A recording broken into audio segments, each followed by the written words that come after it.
गली मोहल्ला शोर है, आजादी का जोर है, दूर हुआ अंधियारा जग का होने वाली भोर है। हाँ, जाग उठा हर हिंदुस्तानी, रोके ना रुक पाएगा, अपने हक की खातिर वो कुछ भी अब कर जाएगा। छोड़ो कल की बातें, बीत गया वो कल, मोदी जी लाएंगे। विशेष तौर से दक्षिण दिल्ली के अंदर रमेश वेदूरी जी, प्रवेश वर्मा जी, डॉक्टर हर्षवर्धन, हंसराज हंस, मीनाक्षी लेखी, गौतम गंभीर, इन सब की अभूतपूर्व जीत के लिए दिल्ली की जनता को कोटि कोटि प्रणाम करता हूं और धन्यवाद करता हूं। नमस्कार दोस्तों, स्वागत है। और इस वक्त आप देख रहे हैं जनता जनार्दन AIG न्यूज और खुलासा। तो इस वक्त हम मौजूद हैं संगम विहार विधानसभा में और हमारे साथ जो कद्दावर नेता मौजूद है विजय जोली जी। बीजेपी की बात करूं, धमाकेदार जीत के साथ 2019 का आगाज हो चुका है और बधाई देने के लिए मैं तो यही सर कहूंगा कि तहे दिल से हार्दिक बधाई देता हूं बीजेपी की इस धमाकेदार जीत के लिए। और इसके उपरांत अभी भाजपा सरकार में आप क्या कुछ देखते हैं आने वाले समय में डेवलपमेंट की तौर पर इंडिया में और खासकर राष्ट्रीय राजनीति में? उसके बाद फिर सवाल रहेगा क्षेत्रीय राजनीति के बारे में सवाल करूंगा। पहले सर राष्ट्रीय राजनीति के बारे में कुछ बताएं।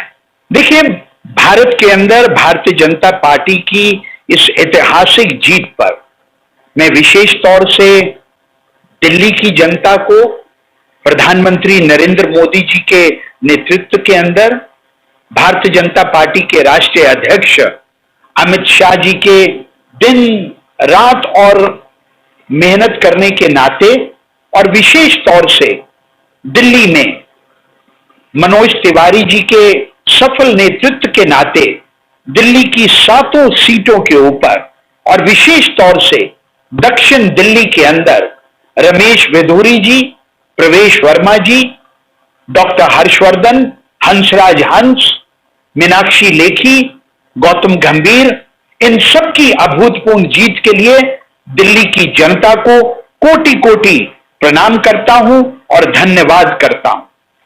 भारतीय जनता पार्टी का कमल का फूल दिल्ली की जनता का खुशहाली के दिनों का आगाज है और मोदी जी के नेतृत्व के अंदर भारत उन्नति के शिखर की ओर दिन प्रतिदिन अग्रसर होता जाएगा।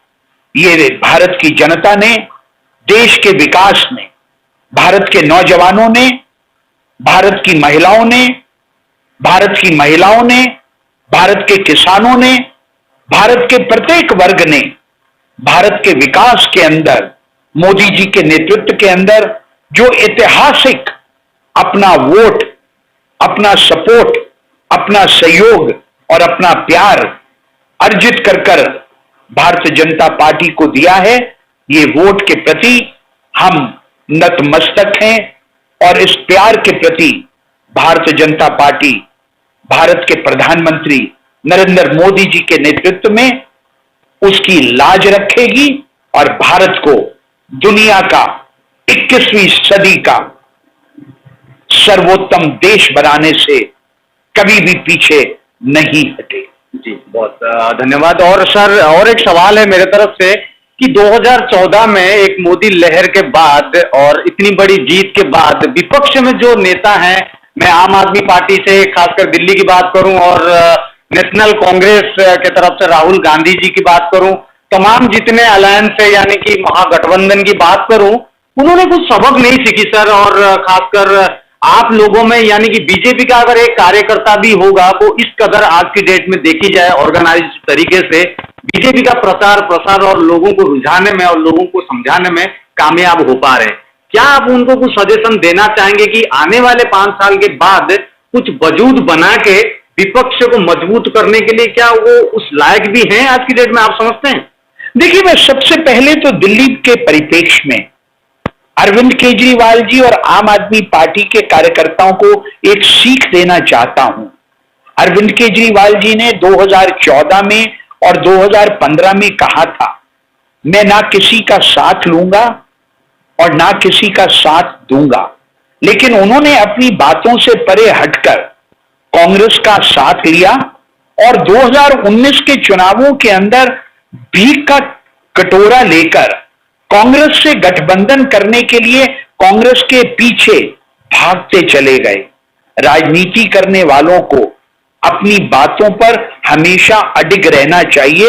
इसलिए आम आदमी पार्टी के नेताओं को सबसे बड़ी सीख ये लेनी चाहिए, जो कहा था उस पे अडिग रहें।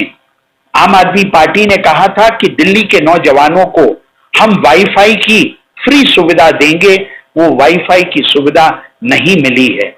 और दूसरी सीख कांग्रेस अध्यक्ष राहुल गांधी जी के लिए है। देश की आम जनता देश के प्रधानमंत्री को किसी भी प्रकार के अपशब्दों के प्रयोग के प्रति नतमस्तक नहीं होती है। देश का प्रधानमंत्री को चोर कहना, चौकीदार चोर है। राहुल गांधी जी की इस परिसंज्ञा को दिल्ली और देश की जनता ने 2019 के चुनावों में सिरे से नकार दिया। भारतीय जनता पार्टी ने 2014 के चुनावों में देश के तब के प्रधानमंत्री रहे आदरणीय मनमोहन सिंह जी को कुछ भी कहा हो, लेकिन कभी भी उनको चोर की संज्ञा से संबोधित नहीं किया। उनको ये जरूर कहा कि वो बोलते नहीं थे, लेकिन इस प्रकार की संज्ञा से कभी संबोधित नहीं किया। इसलिए राजनीति करने वालों को अपने शब्दों पर ध्यान देना चाहिए और जो कह दिया उस पे अडिग रहने की जरूरत है। भारतीय जनता पार्टी ने कास्ट पॉलिटिक्स को, कोई हिंदू है या मुसलमान है, सिख है या ईसाई है, इससे परे हटकर सबको देश का नागरिक माना। और कल प्रधानमंत्री ने जो कहा, देश की जनता ने एक गरीब की झोली में जो अटूट विश्वास देश के सभी नागरिकों ने, देश के सभी धर्मों के लोगों ने जो अटूट विश्वास दिया है, हम उस सर्वधर्म संभाव का पालन कर कर हम अब विकास के रास्ते पर जाएंगे।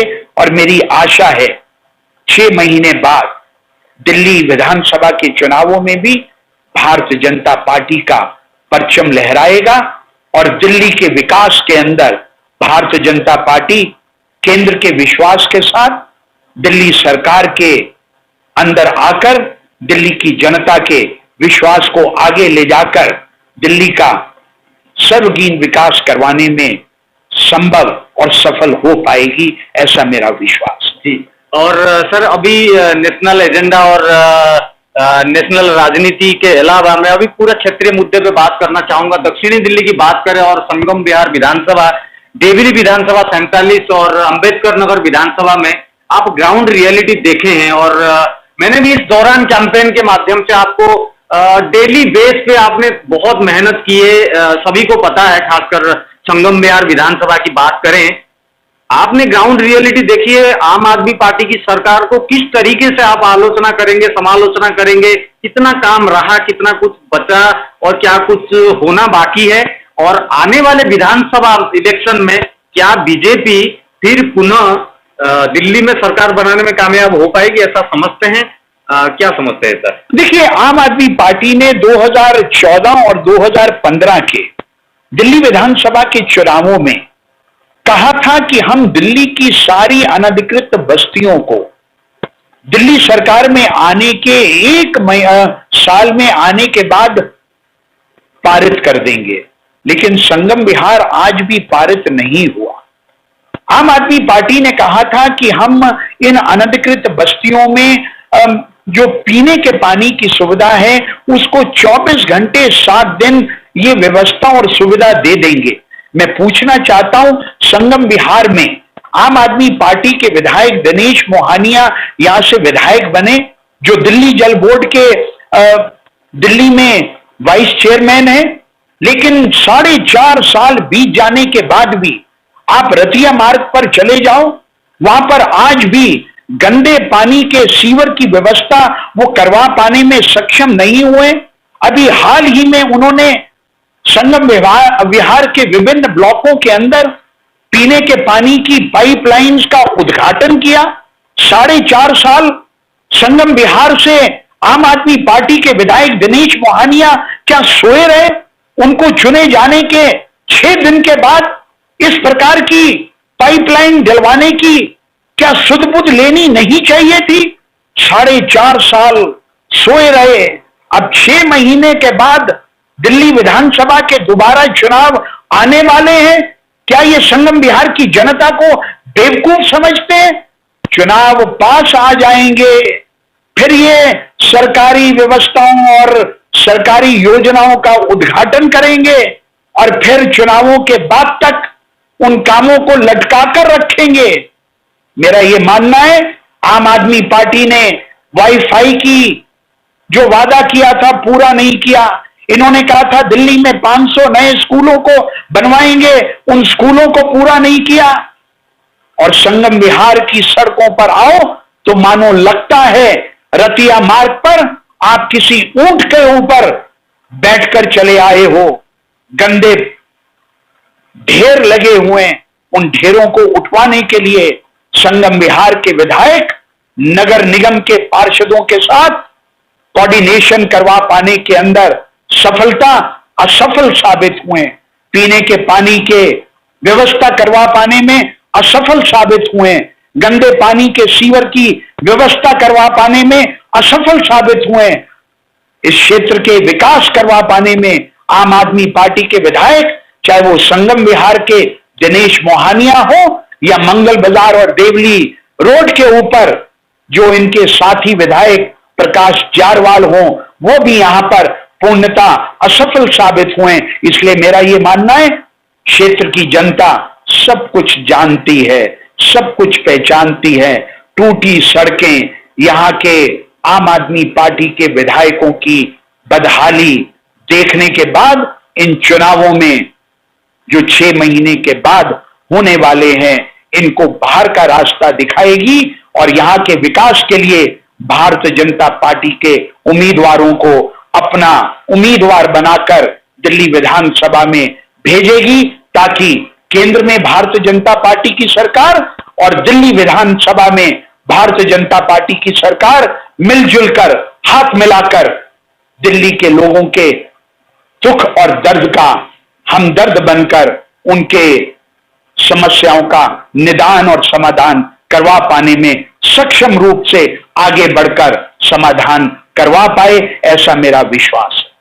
तो ये थे हमारे साथ विजय जोली जी, और उम्मीद के साथ, भरोसे के साथ आज यहाँ पर ऐलान कर रहे हैं कि आने वाले विधानसभा जो इलेक्शन है, उस इलेक्शन में बीजेपी पूर्ण बहुमत के साथ दिल्ली में सरकार बनाने में कामयाब रहेगी और विकास के मुद्दे जितने भी हैं, दिल्ली को खासकर मद्देनजर रखते हुए विकास होने में शायद ज्यादा वक्त नहीं लगेगा अगर बीजेपी सरकार बनाती है इस विधानसभा का जो इलेक्शन आ रहा है। तो देखते रहिए जनता जनार्दन और AIG न्यूज और खुलासा न्यूज। हम आने वाले समय में इसी प्रकार से ग्राउंड रिपोर्ट, यानी कि देवली विधानसभा, 47 अम्बेडकर नगर विधानसभा और संगम बिहार विधानसभा से हम आपको इसी प्रकार से ग्राउंड रियलिटी के साथ अवगत और ग्रासरूट लेवल में काम करके जरूर आपको दिखाने की जंतुजहद कोशिश करते रहेंगे। तो बहरहाल दीजिए इजाजत और जुड़े रहिए हमारे साथ, फिर मिलते हैं नई रिपोर्ट में। जय हिंद, जय भारत।